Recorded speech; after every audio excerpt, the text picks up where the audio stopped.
Everyone उपभोग द्रव्य एवं उत्पादक द्रव्य क्या कहुए आज से विषय में डिस्कस करी जो द्रव्य गुड़ी को प्रत्यक्ष भाव में अर्थात सीधा सड़क व्यवहार कर उपभोक्ता अभाव पूरण कराई आम उपभोग द्रव्य कहती। अर्थशास्त्र में जी द्रव्यटी को उपभोग करे तार ना उपभोक्ता अटे। उपभोग द्रव्यर अन्य नाम है खाउटी द्रव्य। उपभोक्ता मानू खाउटी बोली कहुए से उपभोग द्रव्यर अन्य नाम है खाउटी द्रव्य। सपोज हमको फ्रूट्स खाइबार अच्छी तो आम फ्रूट्स किणिक आनती डायरेक्ट ताको कंज्यूम करती तो यहाँ है उपभोग द्रव्य। यही उपभोग द्रव्य गुड़िक स्वल्पस्थायी बा क्षणस्थायी एवं चिरस्थायी होइथांती। टिके मिस्टेकेनली स्वल्पस्थायी किंबा क्षणस्थायी हो जाइछि किंतु एटा स्वल्पस्थायी जहाँ क्षणस्थायी से या किछि उपभोग द्रव्य स्वल्पस्थायी बा क्षणस्थायी होइथिला बेले आउ किछि उपभोग द्रव्य चिरस्थायी होइथांती। Example fruits vegetables milk meat ए सब बहुत क्षणस्थायी अर्थात एगुडा खराब हो जाती बहुत जल्दी। व्हीकल्स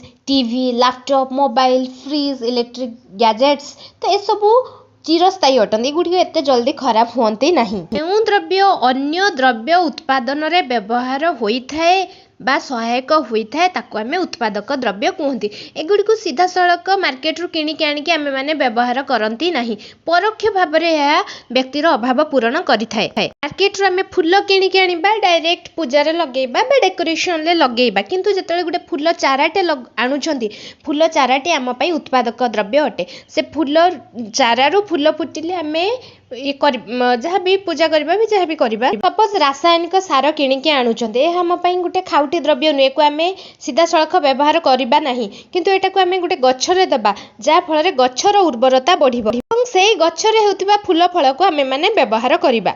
बहुत एग्जांपल आउरी हेई परिबो तो तमे माने एमती निजे एग्जांपल तयारी करबो।